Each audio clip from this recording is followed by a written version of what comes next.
पृथ्वी की गतियाँ यानी कि मोशन ऑफ अर्थ,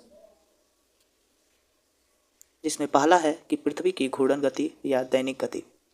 जब पृथ्वी अपनी अक्ष पर स्पिन करती है, यानी जब अपनी एक्सिस पर स्पिन करती है, घूमती है, तो वही गति पृथ्वी की घूर्णन गति कहलाती है।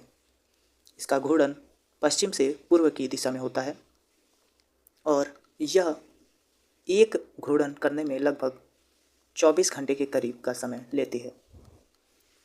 वहीं बात करें इसका जो प्रभाव होता है, इसी के कारण दिन व रात होते हैं। दूसरा कि इसके ही कारण ज्वार भाटा होते हैं, जो हमने पहले पढ़ चुका है। साथ ही इसी रीजन से कोरियोलिस फोर्स भी जनरेट होते हैं, जिसके कारण ओशियन करंट और विंड की डायरेक्शन निर्धारित होती है। इसके साथ ही जो दिन और रात की अवधि में अंतर होता है, वह पृथ्वी के एक्सियल टिल्टेशन के कारण होता है, यानी अक्षीय झुकाव के कारण होता है, जो कि पृथ्वी अपने अक्ष से 23.5 डिग्री झुकी हुई है। और वहीं बात करें कक्षीय झुकाव जो है, ऑर्बिटल टिल्ट जो है, वह 66.5 डिग्री पर है। पृथ्वी की दूसरी गति परिक्रमण, जिसे वार्षिक गति के नाम से जानते हैं, यह सूर्य के चारों ओर तरफ दीर्घवृत्ताकार पथ पर गति करती है और एक चक्कर पूरा करने में लगभग हमारी पृथ्वी 365 दिन 6 घंटे का समय लेती है। इसकी दिशा पश्चिम से पूर्व ही होती है और इसका जो प्रभाव होता है वह कुछ इस प्रकार से है कि पहला प्रभाव ऋतु परिवर्तन यानी सीजनल चेंजेस होते हैं इसी के कारण। दूसरा यह है कि पृथ्वी के ताप कटिबंधों का निर्धारण होता है, यानी हीट जोन का जो निर्धारण होता है वह इसी के कारण होता है। ध्रुवों पर 6 माह का दिन और 6 माह की जो रात होती है वह पृथ्वी के वार्षिक गति के कारण ही होती है। वहीं बात करें दिन रात का छोटा या बड़ा होना भी परिक्रमण का ही देन है। उपसौर और अपसौर की स्थिति भी यहीं से बनती है। सर्कल ऑफ इल्यूमिनेशन यानी प्रदीप्ति वृत्त, जो कि दिन व रात को अलग करती है। जो दिन व रात की अवधि होती है उसका मुख्य कारण पृथ्वी के अक्ष पर घूमना होता है, यानी कि उसका टिल्टेशन यानी 23.5 डिग्री पर अक्षीय झुकाव। जो विषुवत रेखा होता है वहाँ पर हमेशा दिन और रात की अवधि बराबर ही होती है, क्योंकि सूर्य का प्रकाश हमेशा सीधा पड़ता है हमारे विषुवत रेखा पर। वहीं बात करें नॉर्वे को मध्य रात्रि का सन यानी कि मिड नाइट ऑफ सन बोलते हैं। बात करेंगे पृथ्वी के अक्षीय झुकाव के प्रभाव क्या क्या होते हैं, तो इसका जो प्रमुख प्रभाव होता है वह ऋतु में परिवर्तन। हमने पढ़ा कि परिक्रमण से भी ऋतु परिवर्तन होता है, साथ ही इसका ऋतु परिवर्तन का एक और रीजन पृथ्वी के अक्षीय झुकाव भी हैं। बात करें दूसरा प्रभाव मिड नाइट सन यानी कि ध्रुवों पर 6 महीने का दिन और 6 महीने की रात, और साथ ही उच्च अक्षांशों पर मिड नाइट सन। ध्रुवीय बर्फ यानी पोलर आइस भी इसका प्रमुख प्रभाव है, और साथ ही ताप कटिबंधों का निर्धारण। फिर बात आती है उत्तरायण और दक्षिणायन की। तो उत्तरायण कब से कब तक का होता है? उत्तरायण का मतलब होता है कि सूर्य का दक्षिणी ध्रुव से उत्तरी ध्रुव तक की ओर पलायन करना यानी जाना। उत्तरायण का समय 22 दिसंबर से शुरू होकर 21 जून तक चलता है। और वहीं बात करें दक्षिणायन की, तो 21 जून से शुरू होकर 22 दिसंबर तक दक्षिणायन चलता है, जिसमें सूर्य दक्षिण की ओर धीरे धीरे पलायन करता है। उत्तरायण के समय उत्तरी ध्रुव में दिन का जो अवधि होता है वह धीरे धीरे बढ़ना शुरू होता है और 21 जून तक बढ़ता रहता है। वहीं बात करें दक्षिणायन में, जब यह 21 जून से शुरू होता है तो उत्तरी ध्रुव में यही दिन की अवधि छोटी होती जाती है और रात्रि की अवधि बढ़ती जाती है, और वहीं दक्षिणी ध्रुव में दिन की अवधि बढ़ती जाती है दक्षिणायन के समय। बात करेंगे स्थल आकृति विज्ञान यानी जियोमॉर्फोलॉजी की। तो पृथ्वी की स्थल आकृति या उच्चावच का अध्ययन ही हमें स्थल आकृति विज्ञान कहलाती है। उच्चावच में 3 प्रकार होते हैं, जिसमें पहले प्रकार में आते हैं महाद्वीप और महासागर। दूसरे प्रकार में आते हैं पर्वत, पठार और मैदान।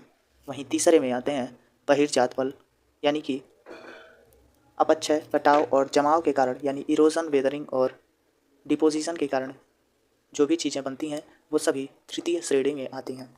हमारी पृथ्वी मुख्यतः 4 मंडलों में विभक्त है, जिसमें पहला लिथोस्फीयर, जिसे स्थल मंडल के नाम से जानते हैं। दूसरा हाइड्रोस्फीयर, जिसे जल मंडल के नाम से जानते हैं। और वहीं तीसरा एटमॉस्फेयर, जिसे वायुमंडल के नाम से जानते हैं। यह तीनों मंडल मिल करके बायोस्फीयर, जिसे जैव मंडल के नाम से जानते हैं, जिसमें जीवन संभव हो पाता है।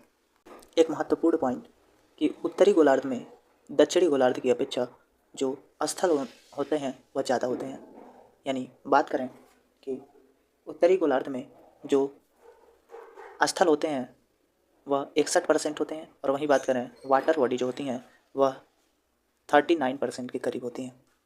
वहीं बात करें साउथ हेमिस्फीयर में तो 29% के करीब लैंड मास होते हैं और 71% के करीब वाटर बॉडी होती हैं।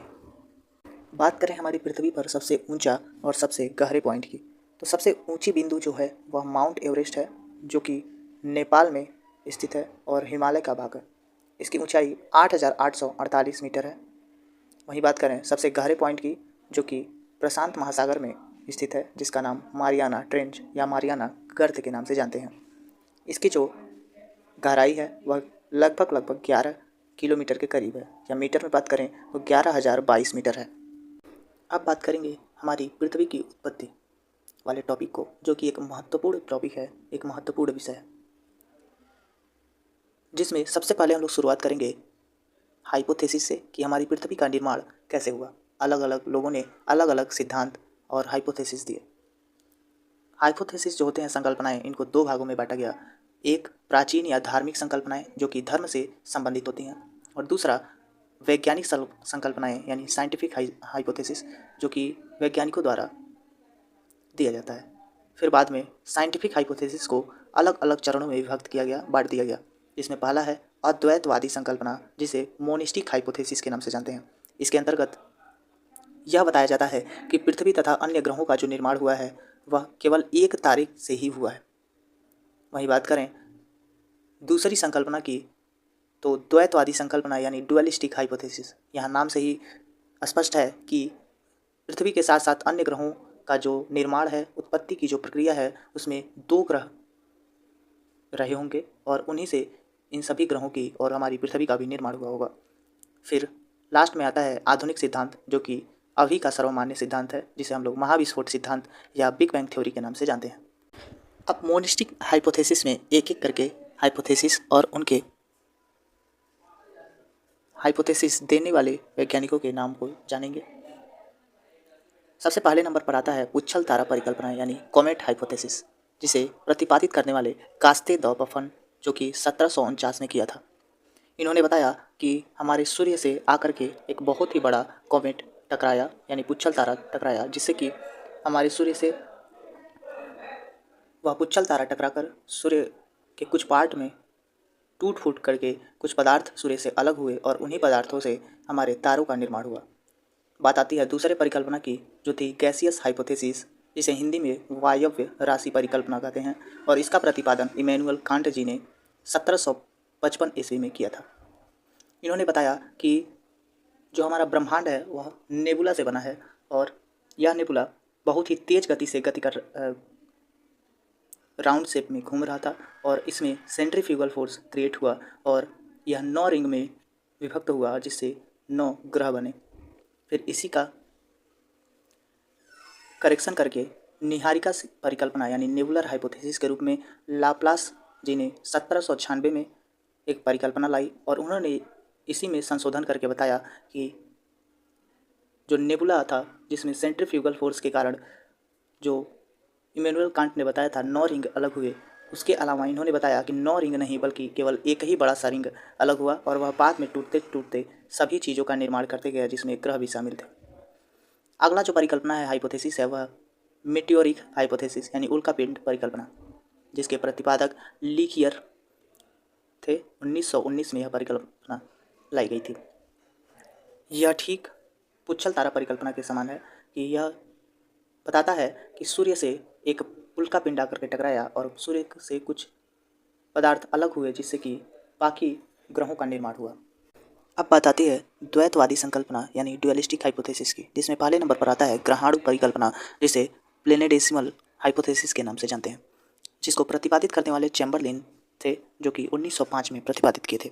इसमें उन्होंने बताया कि सूर्य ठोस अवस्था में था और सूर्य के नज़दीक से ही एक दूसरा स्टार होकर के गुजरा और उसी दूसरे स्टार के बहुत ही ज़्यादा ग्रेविटेशनल फोर्स के कारण सूर्य से कुछ पदार्थ अलग हो गए और वही पदार्थ बाद में ग्रहों का निर्माण किए। फिर बात आती है दूसरी संकल्पना की, जिसे ज्वारीय परिकल्पना के नाम से जानते हैं या टाइडल हाइपोथेसिस के नाम से जानते हैं, जिसे जेम्स जेन्स ने 1919 में दिया था और इसे फिर बाद में जेफरीज द्वारा 1929 में संशोधित किया गया।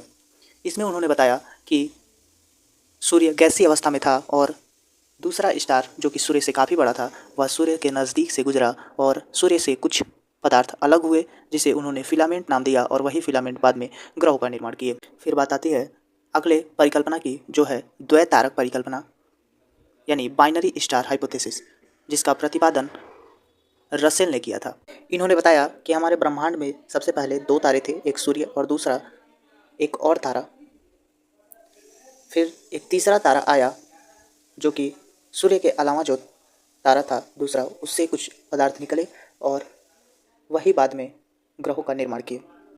अगला सिद्धांत विखंडन का सिद्धांत, जिसे रॉसजेन ने प्रेजेंट किया था, जिस थ्योरी को द फिजन थ्योरी के नाम से भी जाना जाता है। अगली परिकल्पना है नौ तारा परिकल्पना यानी नोवा हाइपोथेसिस, जिसको प्रेजेंट करने वाले प्रोफेसर फ्रेड हॉयल और लिटिल लटन ने 1939 में किया था। इन्होंने बताया कि जो भी कुछ हमारे ब्रह्मांड में बना है वह नोवा के विस्फोट द्वारा बना है, यानी कि जब तारे का अंत होता है तो जो नोवा बनता है उससे के विस्फोट से ही सारी चीज़ें बनी है। फिर अगला आता है सिफिड माध्य परिकल्पना यानी कि सेफिड थ्योरी, जिसका प्रतिपादन AC बनर्जी ने 1942 में किया था। अगली है अंतरतारक धूल परिकल्पना, जिसे इंटरस्टेलर डस्ट हाइपोथेसिस के नाम से जानते हैं। इसका प्रतिपादन ऑटो स्मिड ने 1943 ईस्वी में किया था। इन्होंने बताया कि हमारे ब्रह्मांड में जो भी कुछ बना है वह डस्ट और गैस से बना है। तो इन्होंने बताया कि जब हमारा सूर्य हमारे ब्रह्मांड में चक्कर लगा रहा था तो जब यह उस धूल कणों और गैसियस पार्टिकल के नज़दीक पहुंचा तो वो सूर्य के ग्रेविटेशनल फोर्स के द्वारा उससे खींच गए और वही बाद में मिलकर के ग्रहों का निर्माण कर दिए। अब बात करेंगे स्थलमंडल का विकास। स्थलमंडल में मुख्यतः 3 परतें आती हैं, जिसमें केंद्र में कोर, फिर बीच में मेंटल और सबसे ऊपर क्रस्ट।